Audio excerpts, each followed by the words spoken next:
नमस्कार दोस्तों, मैं हूं राजेश्वर मधुकर और आज बात चंपा के बारे में। चंपा के फूल खूबसूरत, मंद, सुगंधित, हल्के सफ़ेद पीले होते हैं। चंपा लाल भी इसके फूल भी होते हैं। चंपा 5 प्रकार की होती हैं: चंपा, नाग चंपा, कनक चंपा, सुल्तान चंपा और कटहरी चंपा। सभी तरह की चंपा एक से एक अद्भुत और सुंदर होती हैं और इसकी सुगंध से तो क्या कहने। चंपा में पराग नहीं होता, इसलिए इसके पुष्प पर भंवरे नहीं आते हैं। आइए आज जानते हैं चंपा के बारे में और ये जानते हैं कि चंपा का पौधा बेडरूम के आसपास या बेडरूम में क्यों नहीं लगाना चाहिए, और अगर उसके आसपास चंपा का पौधा रखते हैं तो ये आपके जीवन पर कैसा प्रभाव डाल सकता है। दोस्तों, चंपा के फूल अक्सर पूजा के लिए उपयोग किए जाते हैं। चंपा का वृक्ष मंदिर परिसर और आश्रम के वातावरण को शुद्ध करने के लिए लगाया जाता है। चंपा के वृक्षों का उपयोग घर, पार्क, पार्किंग स्थल और सजावटी पौधे के रूप में किया जाता है। देवी माँ ललिता अंबिका के चरणों में भी चंपा के फूल को अन्य फूलों जैसे अशोक, पुन्नान के साथ सजाया जाता है। चंपा का वृक्ष वास्तु की दृष्टि से सौभाग्य का प्रतीक माना जाता है। चंपा को कामदेव के 5 फूलों में गिना जाता है।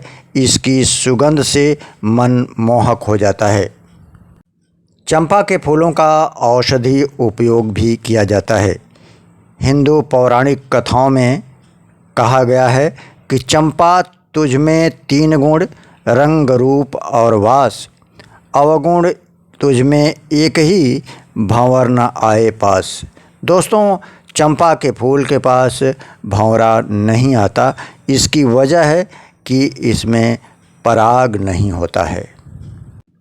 आमतौर पर घर को सजाने के लिए लोग कई तरह के प्लांट्स का इस्तेमाल करते हैं, लेकिन यह प्लांट्स केवल आपके घर की सुंदरता ही नहीं बढ़ाते बल्कि घर के वातावरण को भी प्रभावित करते हैं।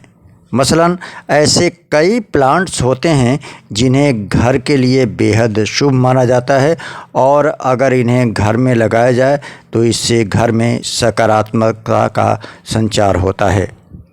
वहीं कुछ प्लांट घर में लगाने से अवॉइड करना चाहिए। चंपा में बेहद खुशबूदार फूल आते हैं जो घर के वातावरण को खुशनुमा बनाते हैं। साथ ही चंपा के पौधे का इस्तेमाल पूजा के दौरान भी किया जाता है, तो इस तरह यह सकारात्मकता का प्रतीक है।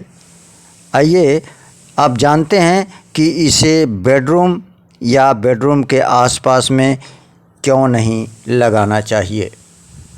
दोस्तों, चंपा का पौधा अगर अपने बेडरूम के आसपास में लगाते हैं तो ये पौधा घर में नकारात्मक प्रभाव डालता है और अशुभ माना जाता है। इसलिए कभी भी इस पौधे को बेडरूम के आसपास नहीं लगाना चाहिए। इसके लिए सबसे सही जगह है छत या घर का बाहरी हिस्सा। दोस्तों, कई ऐसे पौधे हैं जिन्हें घर में लगाना शुभ माना जाता है, वहीं कुछ पौधे घर के भीतर लगाना अच्छा नहीं माना जाता है। वास्तुशास्त्र के अनुसार ऐसे पौधे जिनमें से दूध जैसा तरल पदार्थ निकलता है, इनसे घर में नकारात्मकता आती है। इसीलिए इसे घर के अंदर या बेडरूम के आसपास में नहीं लगाना चाहिए। दोस्तों, चंपा का पौधा लगाते समय दिशाओं का ख्याल भी रखना चाहिए। इस पौधे के लिए वायु कोण यानी उत्तर पश्चिम दिशा सबसे अच्छी मानी जाती है। कहने का मतलब यह है कि जब भी चंपा को लगाएं तो उत्तर पश्चिम के कोने में ही लगाएं, तो चंपा का प्रभाव अधिक आपको प्राप्त होगा। आप इसे आग्नेय कोण यानी दक्षिण पूर्व में भी रख सकते हैं, लेकिन आपको चंपा का पौधा दक्षिण पश्चिम और उत्तर पूर्व में रखने से बचना चाहिए। तो दोस्तों, चंपा चाहे जिस प्रकार का भी हो, उसे बेडरूम के आसपास रखने से घर में नकारात्मकता की स्थिति पैदा होती है, जिससे आपका धन हानि भी हो सकता है। परिवार में तनाव की स्थिति उत्पन्न हो सकती है और विभिन्न प्रकार की परेशानियां जैसे रोग आदि आ सकते हैं। इसलिए बेडरूम में कभी भी इस पौधे को नहीं लगाना चाहिए। तो दोस्तों, ये रही बात कि चंपा के पौधे को बेडरूम के आसपास में क्यों नहीं लगाना चाहिए, और चंपा अगर आप अपने घर पे लगाते हैं तो उसके लिए दिशा कौन सी होनी चाहिए। हम आएंगे फिर किसी नई जानकारी के साथ। तब तक आप अपने दोस्त राजेश्वर मधुकर को आज्ञा दीजिए और देखते रहिए हमारा ये चैनल आर हेल्थ।